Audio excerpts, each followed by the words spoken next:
to Updog Sports Talk. My name is Matt Miller.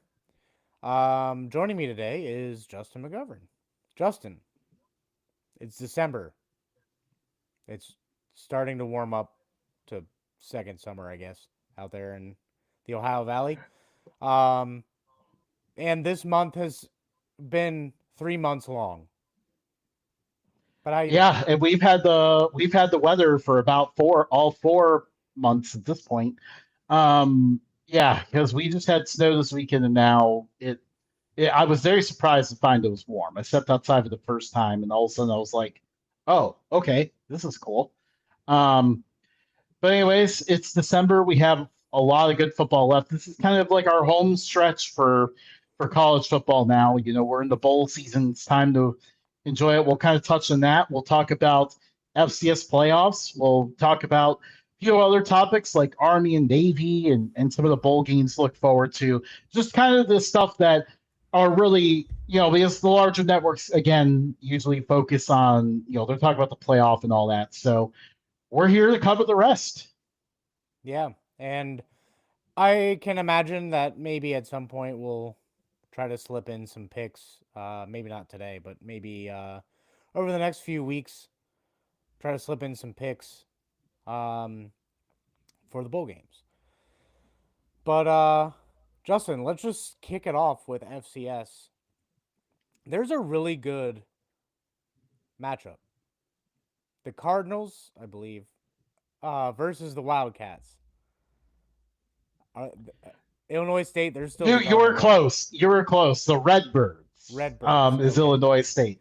You saw the Cardinal logo and made the subs there, but yeah, the kind of the surprising battle going on here between these two. Obviously, no one expected this game. Illinois State being an unseeded team, Villanova being a 12 seed, and really they took kind of interesting paths to get here. Illinois State was actually in the top 10 of the FCS rankings a lot of the year and randomly dropped a game at the end of the year to Southern Illinois, found themselves on the bubble, was one of the last four teams in the bracket. And this team just went on the run into that. I mean, they have beaten Southeastern on the road, North Dakota State on the road, which was a massive upset, and then just beat UC Davis on the road. So I would say, like, for most of the year, you could probably have expected them to win two of those three games. North Dakota State was obviously the big surprise. But, I mean, just think about how well this team's playing and consider the travel they have done. They have gone down to Hammond, Louisiana, up to Fargo, North Dakota, all the way out to Davis, California. Like, they have put in the miles here. And now they're heading to Philadelphia to play Villanova. Villanova has been a team that's really stepped it up defensively. They have frustrated a lot of teams that were looking really good. Like, four red zone stops to beat previously undefeated Lehigh in the previous round, and then taking down Tarleton State, a team that many had pegged as the team that would challenge the two teams in our next matchup in that title game. And then Villanova took them down in Texas on the road.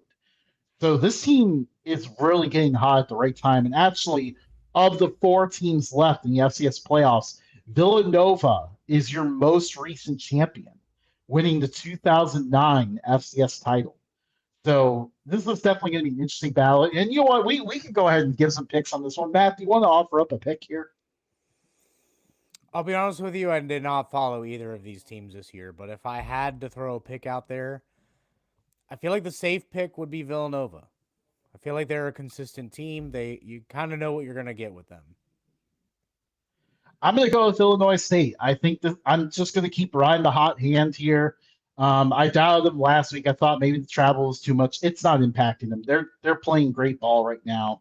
A lot of guys making their last run here. Their quarterback, they have one of the best quarterback wide receiver combos in FCS. So watch out for this team. I've got Illinois State winning this one and moving on to the championship. The You next know, game, you know, we're familiar with this game. We talk about this game during the regular season all the time. The Brawl of the Wild. But this time, Justin, it's in the playoffs. If this would be like the best, if it was like if they had seeded them to where they could meet in the championship. Oh yeah, you can only imagine what Brawl Nashville of would the be like if Wild you had. with the title on the line. As it is, though, this is pretty. This is also pretty incredible because it's going to be on campus in Bozeman. It's just this is the first time we have ever seen these programs face off in the playoffs. Of all the combinations you can think of with the playoffs, it's kind of crazy this has never come together. But here we are, Montana versus Montana State, or I guess I should say Montana State versus Montana since it's in Bozeman. In the playoffs, Montana feels like they have some regrets for the first go round. They get their offense, they threw a pick six to Montana State that really turned that game into the Bobcats' favor the first go around. So you look at it one way there where the rematches tend to favor the team that lost the first go around. But now, instead of your friendly confines in Missoula, Montana, you're out in Bozeman playing at Montana State. That one's going to be interesting. Who's your pick for this one, Matt? Man, this is tough. I gotta go Montana. There you go. I think I picked Montana State the first because we picked this game the last time they played. And I think I picked Montana State that time. It went well for me. So I'll go Montana State this time around too. I think I went Montana last time and it did not work well for me. We're sticking with the picks of the first game. Yeah. But this game's gonna be in the afternoon on ABC. I mean, this is must watch TV.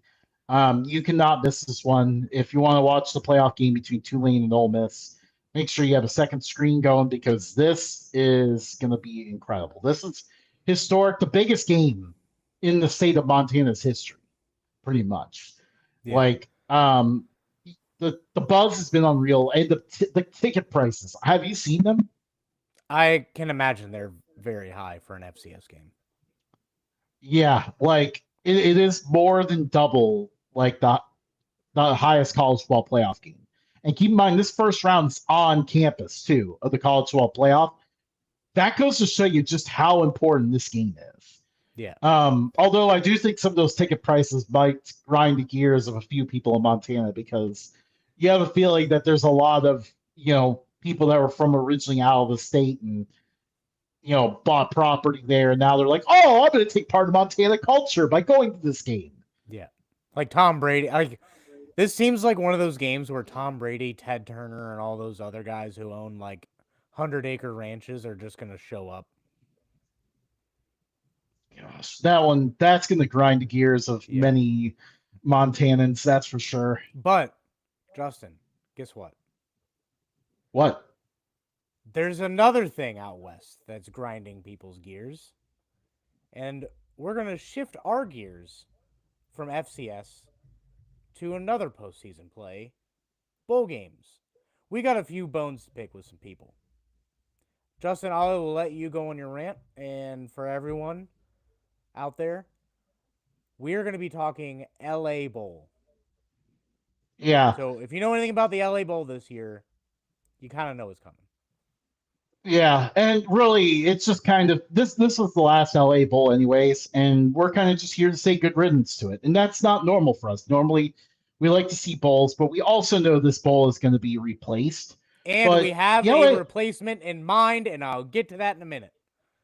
Yes, I know exactly where you're going with this one, but the LA Bowl is not going to be missed by college football fans, and that's because this bowl was honestly very poorly coordinated. Already, like doing a bowl game in LA like was never a good idea because it's just so hard to travel there, and it's in SoFi Stadium, which doesn't really bring an exciting college environment. It's a very quiet corporate atmosphere to it. um, and then you make matters worse by the fact that you put this game on December 13th in the middle of December. You so fans have like less than like a week's notice to try to travel to the most expensive, most difficult to travel city.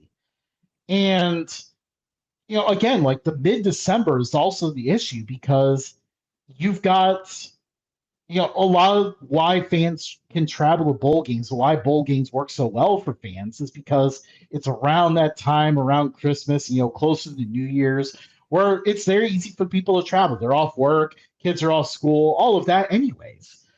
You put it in mid-December, short notice, it becomes really difficult for anyone to plan anything. Like you have to get out to LA on Friday, and you've probably already planned your work day by that point. So it just never made sense. And obviously, like this bowl game is played in front of like 200 fans because of this. Um, and like honestly, like the LA Bowl ruined our bowl pick'ems because we couldn't coordinate bowl pick'ems quick enough for this bowl to show up. So it It was definitely so and early. yeah, and like the thing is, of course, because the networks, the major networks, only they refuse to talk about anything except for the college football playoff these days. A lot of dedicated college football fans didn't even know this game was happening Saturday night. Like some people turned on ABC, they're like, "Oh, there's a college football game. Cool." We probably should have Um, done this one like last because that would have been a good segue for later in the show. Because other things happened on Saturday, but like I I think you were about to say it, but it's rumored that Colorado is going to be the replacement for the bowl, but I have a better idea. And I've been oh saying this yes, at this point. I'm pretty sure I've said it every week this month, and I've said it at least once a month for the past 2 years. The Cincinnati Chili Bowl. Now, hear me out. A lot of you are saying, "Yuck, that's the most disgusting thing ever." Shut your mouth. You're not from Cincinnati. You didn't care about the LA Bowl. Clearly, a lot of people don't like Pop Tarts. And guess what? There's a bowl game about Pop Tarts, okay? The Cincinnati Chili Bowl is gonna, like, if we did this right, it would be played at FC Cincinnati Stadium, TQL Stadium, in the Bar District in downtown Cincinnati. So not only do you get drunk college kids stumbling all over Cincinnati, you also get a bunch of drunk food, which I think would be perfect. And then you make edible suits that you have like a coney race, and you have like it's a hot dog with meat, and you can add onions and beans and all that with about a pound of cheese on top. And then if you make that big and put a guy inside and have him run 50 yards that way, and then you get to put a company logo on the back of it, and whoever wins, that company gets to donate whatever amount of money to some charity or whatever, and it just creates a better atmosphere. It also puts a game in a spot that has nothing going on this time of year. This is a conversation for a different time, but the Bengals aren't doing anything at this point in the year. UC and Xavier basketball are pissing me off, and really, there's not going anything going on right now. MLS is not playing right now. The Justin, where's the closest bowl game that's not like a closest playoff game? the closest bowl game we have is in Detroit. Memphis. That's the nope Detroit, the game above bowl. That's about 4 hours away on 1 o'clock the day after Christmas. And then you have the Music City Bowl down in Nashville. That's about 5 hours away. So there's about a 4 or 5 hour sphere where there's nothing going on for college football. In that sphere, you have Toledo, Cleveland, Columbus, Pittsburgh, Louisville, Lexington, Knoxville. You can stretch it a little bit further and get some of the bigger cities, but you get my point. A lot of people could show up to this game. It doesn't have to be a big game. You don't have to put like I can't even think of two teams that didn't make You, the you college. get you Yeah, get you get a MAC program in there. Like you're gonna it's gonna be very easy for their fans to get down Mac for and the game. American or Mac and Big 12 or something. Big 12 maybe Even not like a big MAC and game, but Conference USA, like you could you could get a pretty decent. There's a few decent or regional teams in two Conference at-large USA. teams. I would be Yeah, fine with two. No bowl tie-ins, two at-large teams, and then you can have like Texas State facing off against Boston College. I think that would be a funny like matchup, you know? Yeah. Although I It saw gets Boston College is not conference scheduled there next year. They're not making a bowl. but I mean like down the street you have MAC, Big 12. I mean, we've gone over this a few times. Conference USA. We have pretty much almost every conference within a handful of hours from us.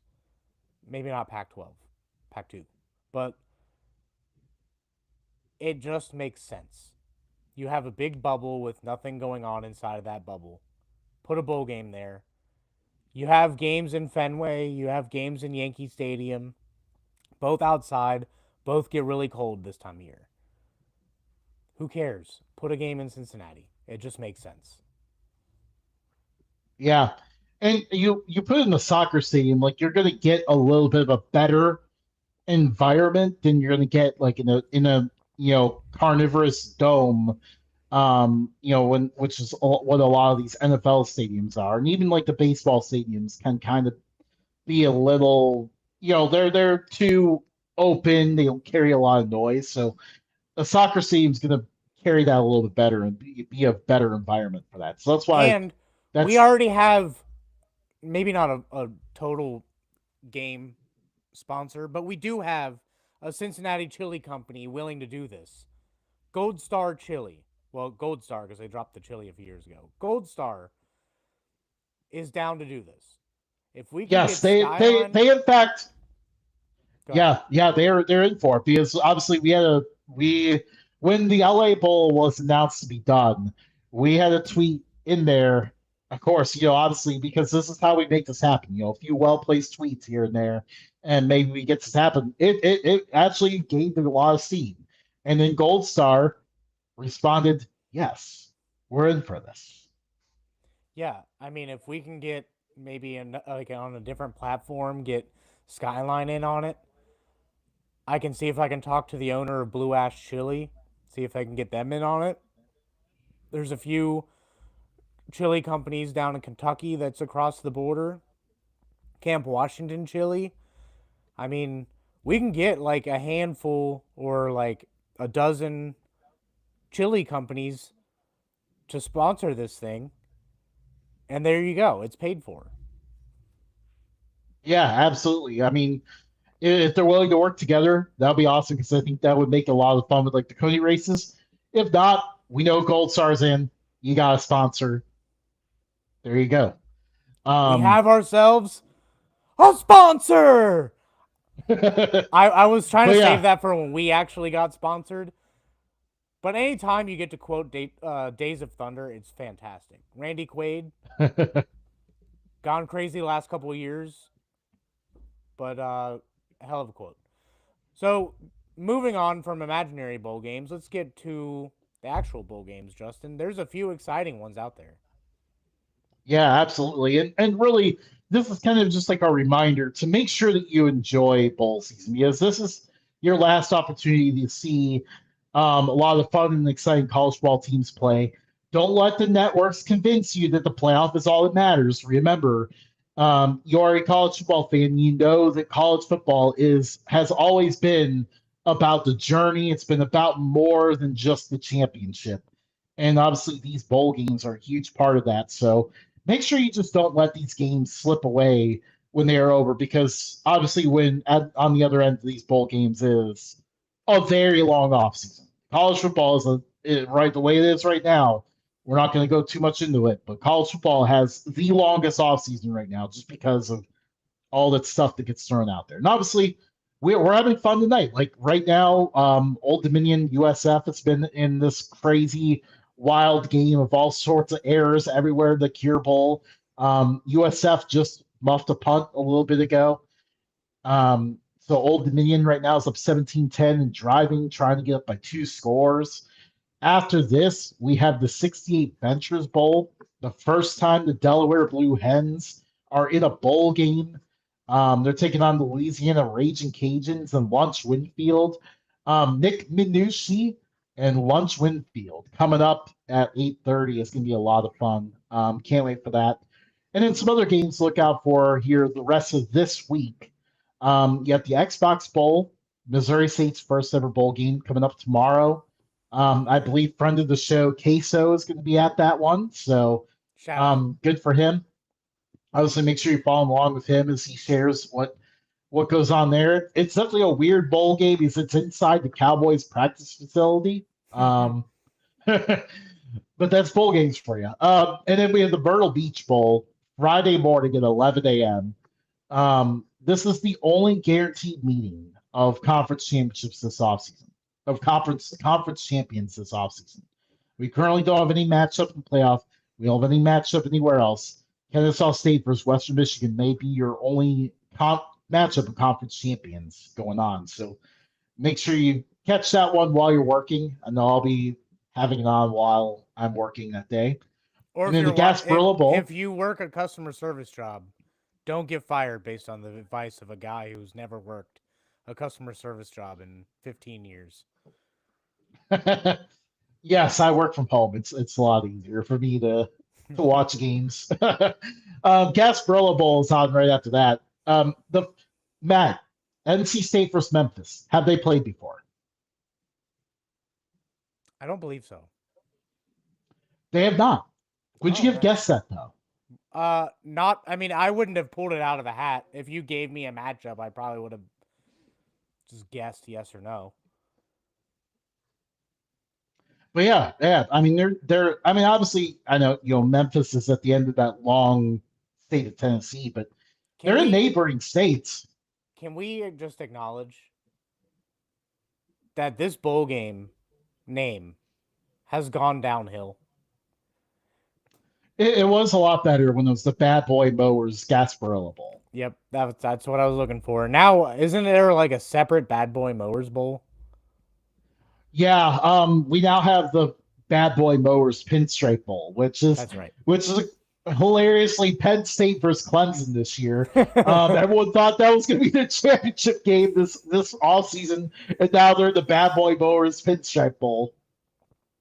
But the bowl game formerly known as the Bad Boy Mowers Gasparilla Bowl is going to be a fun one. I mean, yeah, Memphis coming in hot, NC State kind of mid-pack of the ACC. It'll be nice to see like these two teams play, but I think a lot of people, especially those who are anti-Power 4, are going to be wanting to see Memphis win this game. Yeah, I agree. Yeah, I think it would definitely be helpful for the Americans to see them win this one, especially, they could win it with an interim coach. That'd be pretty impressive. Memphis is on a pretty good streak of bowl games so far, and NC State has gone a few years without winning one. So we'll see if that continues. Speaking of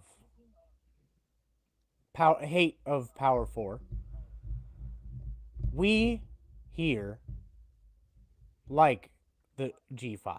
We like FCS. ESPN only cares about like the top 10 total teams. And even then, I don't think they like Notre Dame. Army Navy was on this past weekend, and ESPN couldn't give two shits about it. Yeah, they used to send College Game Day there. Didn't do that anymore.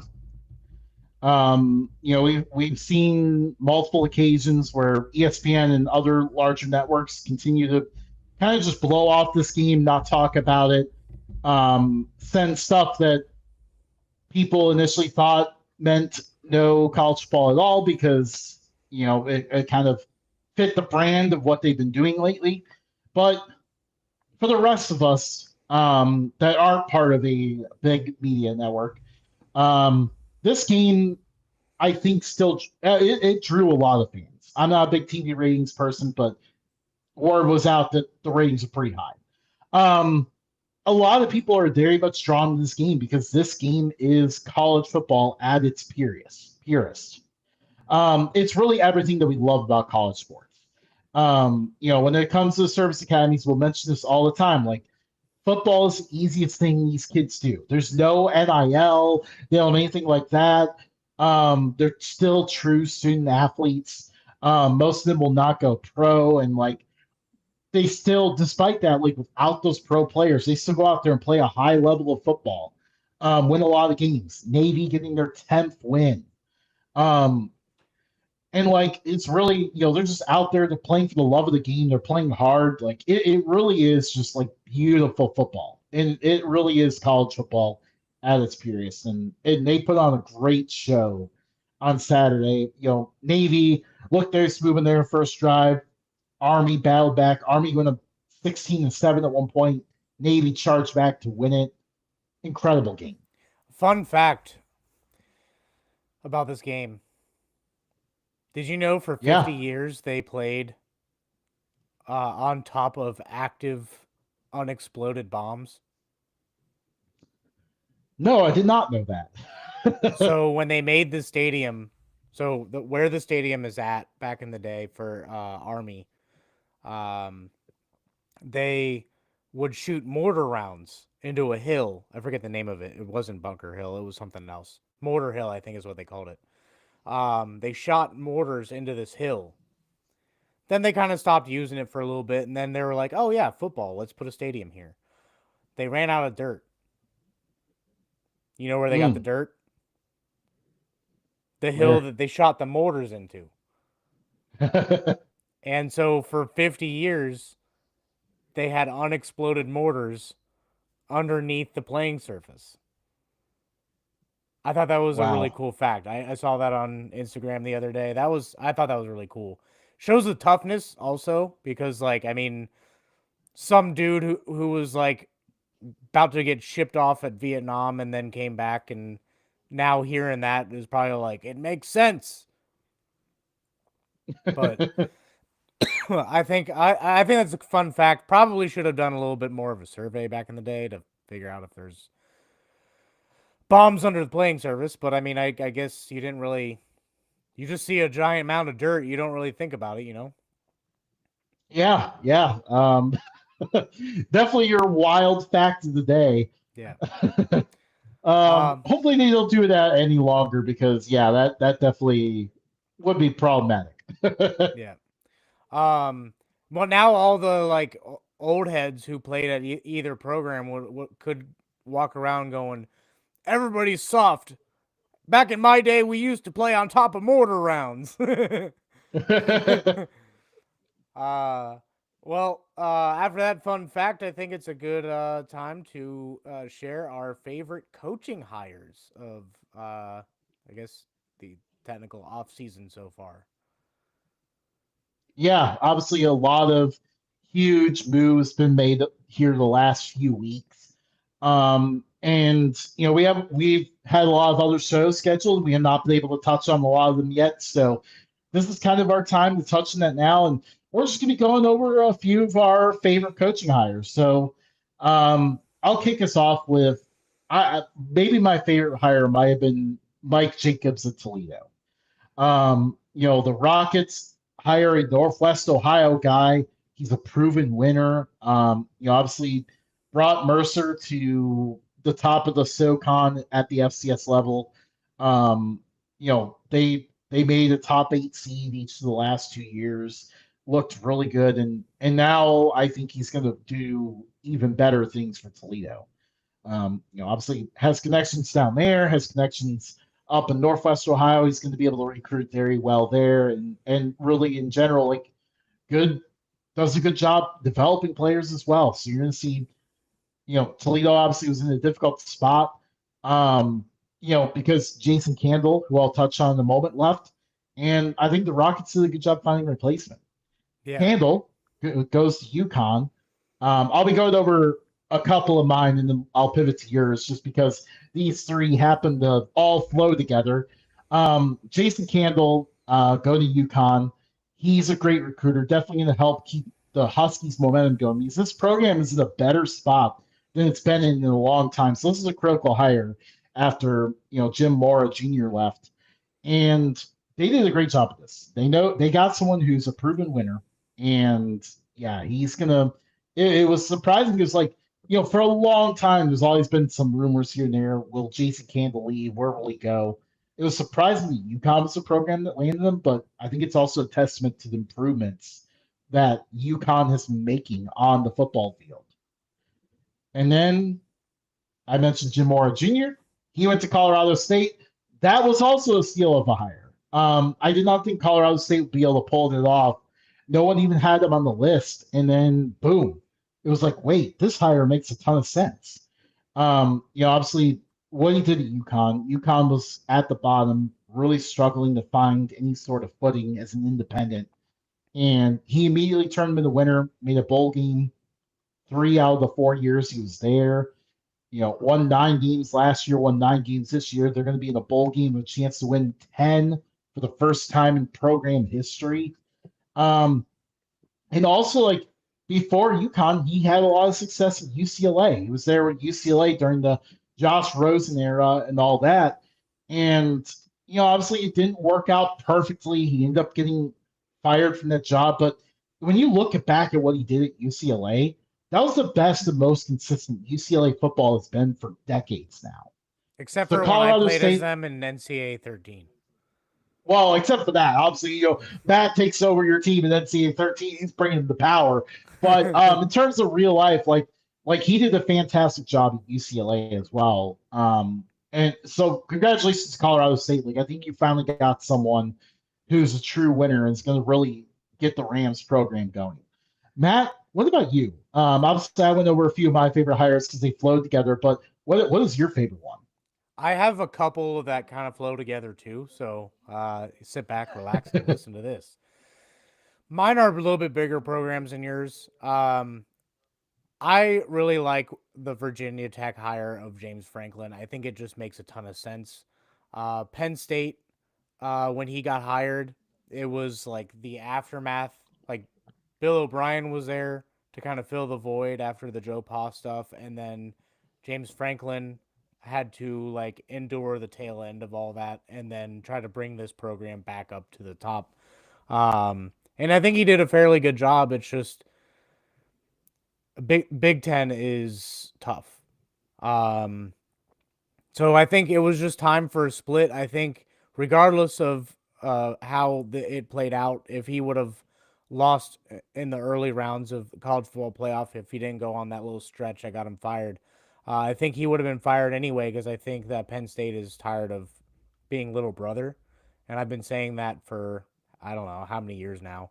That Penn State always plays little brother to Ohio State and occasionally when Michigan decides to be good.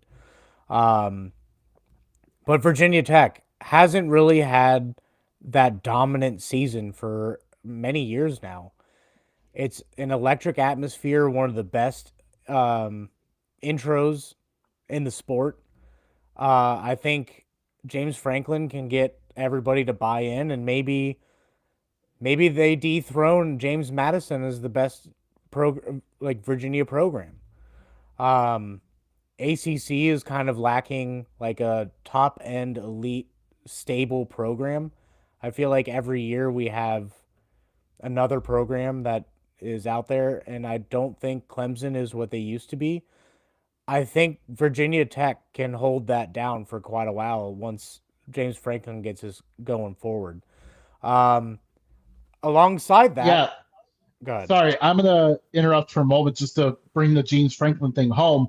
Like again, like he had to go up against Ohio State and Michigan. You don't have that in the ECC right now. Clemson's on that downturn. Florida State cannot figure things out. The best running program right now is Miami, and Mario Cristobal is a very similar tier coach to James Franklin. James Franklin's a little bit more consistent than Mario Cristobal is. Mario Cristobal can sometimes win bigger games, but he tends to struggle with the small ones. James Franklin obviously struggles with bigger games, wins the small ones. So like you have a really nice opening there. Now, year one in the ACC, probably going to be a little bit rough. I don't know if you can see the road schedule yet next year, but it's pretty bad. Yeah. They play at Clemson, at Miami, and then of course at Cal, which may end up being a random late night game. Like you got all that at SMU. So that's gonna be pretty tough, but I think he's gonna get things going pretty good. Yeah. And give it like year 3 where we thought Matt Rule was going to do well. I think James Franklin's going to do well. On the flip side of that, on the heels of that hire, I think Matt Campbell going to Penn State was actually a really good thing for Penn State. Maybe not Matt Campbell. I think Matt Campbell had a really good thing at Iowa State, but um, he's a proven winner. One at Toledo, one at Iowa State. Um, I think that he's a stable guy that can keep this thing where it's at. And he's known to have strong programs. So maybe when the next few classes of receivers kind of dies down for Ohio State, maybe he can get in there and start recruiting a little bit better and starting to bring this program to the top. But I think that they waited a long time to get the interviews going. A bunch of hires happened like before all of this. I think that Penn State was like that Pikachu meme where Pikachu's just like I think a lot happened in college football so quickly, and I think the way they handled the James Franklin thing pissed off an agent that oversees many of the top uh, coaches in college football, which is why we saw so many top so many of the top names re-sign with the schools and stay with the schools because he made that a priority instead of looking for teams like Penn State. Matt Campbell going there can kind of shut that whole thing down. Like I said, get consistency in there and then keep Penn State in the top half of the Big Ten. Yeah, I'm excited to see what he can do where it's easier to recruit higher end talent. Like he does a good job finding guys, finding good players. Obviously, Iowa State's been putting a lot of people in the draft in recent years, everything like that. So what is he going to be able to do now? More resources, more talent available. It's going to be interesting to see.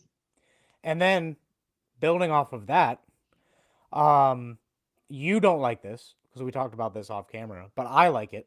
Brian Hartline goes down to South Florida. I think he's a guy that can inject life into a program that we've been looking for that life to come for so long now. They're getting a new stadium. Tampa is a thriving city right now. There's just so much going on there, and I think it'll just add to the atmosphere of having a solid team nearby that you don't have to go all the way up to um, Tallahassee to go find Florida State. You can stick down to the western half of Florida and stay down a little bit to get good quality football. So I like Brian Hartline there. You had said off camera that you do not like some of the hires that he's made. Yeah, yeah. So I'm a huge fan of the hire. Obviously, actually, I covered this on the show, a couple weeks back. That was when the news was breaking, and I was a huge fan of it. But then comes the office coordinator hire, and I was just like, why? Why is this the move you made? You hired someone that's an offensive coordinator that everywhere he goes, the offense seems to get worse. Um, I don't know. Hopefully he knows what he's doing, but that was kind of a disappointing hire. Otherwise, it really felt like there's a ton of momentum for South Florida. Obviously, not a great night tonight. Old Dominion kind of just put them away. They're going to lose the Cure Bowl, but I think the future recruiting is going to go well for South Florida. But I think you may run into some issues here where the offense might be a little bit more wonky than you want it to be. Yep. I share one with you, so I'm gonna let you get the one out of the way, and then we'll share the other. Actually, this was actually a great tangent because who they hired as offensive coordinator was the guy that got fired from Coastal Carolina and opened up for this person, Ryan Beard at Coastal Carolina. He is going to bring fun, exciting football back onto the teal turf. Ryan Beard does a fantastic job. Obviously, I didn't know much about him until a couple years ago when I saw Missouri State play Montana and Missoula, and the Bears put up a better fight than expected that day. And I came away very impressed with who he is as a coach. And he did what felt like was impossible at Missouri State. This is a program that was really struggling in Missouri Valley. Obviously, it's very tough to climb in that conference because you got the Dakotas, you got Illinois State, you got programs like that that make it difficult. But he managed to do it. He managed to turn them into winner.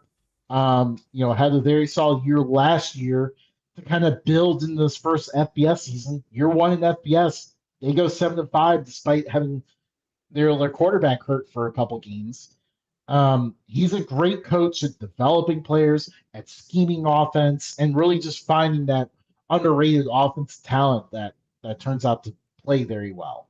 So I'm very excited to see what he's going to do with more resources at Coastal Carolina. I think it's going to be a lot of fun. And there's not really a segue for this one. I'm going to attempt one. It's not going to be great. But our last coach, we have talked a lot of good things about this coach this year. This coach took a G5 program and seemingly turned it completely around. He's had success with quarterbacks everywhere he's gone. Eric Morris from North Texas going to Oklahoma State. I like that hire a lot for Oklahoma State. I wanted to see him stick around North Texas, kind of build North Texas up a little bit more. But for Oklahoma State, I think it's a great hire. I think it was time for Mike Gundy and Oklahoma State to part ways after all those years. It seems like the Cowboys are gonna get going here soon. Yeah, absolutely. I think we're going to see this program pick back up again. During the era of the college football playoff, ever since it was founded, Oklahoma State is still one of the most winningest programs, even though they haven't won a Big 12 game in 2 years. This Man, it's been a rough couple of years. It's crazy how quickly that fell off. But part of what the fall off was, like, the Gundy area, was you saw the offense trail off. This has been a program that's been known for offense. A lot of the guys they put in the NFL played offense. And all of a sudden, you just saw that disappear in recent years. Now you got a guy who knows how to find amazing quarterbacks out of seemingly nowhere. I mean, Drew Mestamaker is the latest example, was a walk on, and now, A putting up zero numbers star is one of the recruit. best. Yeah, walk on, everything like that, and managed to turn him into one of the top quarterbacks in college football. Obviously Cam Ward is another example there, and and really just wherever he goes, they instantly have a top 10 offense. Just like it does not matter if they lose guys in the portal or whatever, like he still finds a way to have a top 10 offense. And, I think in this past year, I think he learned the value of what making sure a good defense is going to do, because that's what really helped North Texas take the next step of winning, where they got to the point where they were one game away from the college football playoff. It would have been cool to see him stick around, but at the same time, I think he's left a lasting impression and really woke up a North Texas program that had a lot of potential for a while. Mm-hmm. So those are our hires. Um, Tell us if you have anybody else on your list that you want to talk about. But I think that's a good stopping point, Justin. Do you have any final parting thoughts on the show? I'll give a quick shout out to Mark Carney for Kent State as well.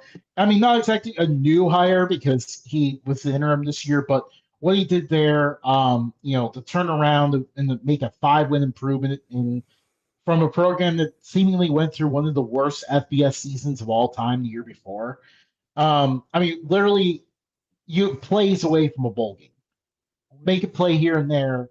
Like make an additional play against Ball State, and Kent State is bowling from being one of the worst seasons of all time. That was incredible, and like the culture difference he's made too behind the scenes is pretty cool to hear about. Our friend Bobby at the TNT podcast recently touched on that in his series. He had a guest on from Kent State, and I think it was really cool to hear about what the culture was behind the scenes as well. That you really can feel the buy-in from the players that they didn't have before. Well, that's all she wrote today. Follow us at Updog Sports Talk on every platform. We are starting to get more of our content out on Spotify and wherever you get your podcasts, Apple Podcasts, YouTube Music, wherever you listen. But YouTube is our home. We will continue to start everything here. We are live on X also. So if you have an X account and for some reason can't find us or don't like YouTube, go there. You can find us there. Yeah. So we'll see you next time. If I don't think we're gonna do an episode next week. We'll talk about it. We'll figure it out. We'll let you guys know. But have a happy holidays, and we will see you guys in the heart of bowl season. Happy bowl season! Congrats to Old Dominion.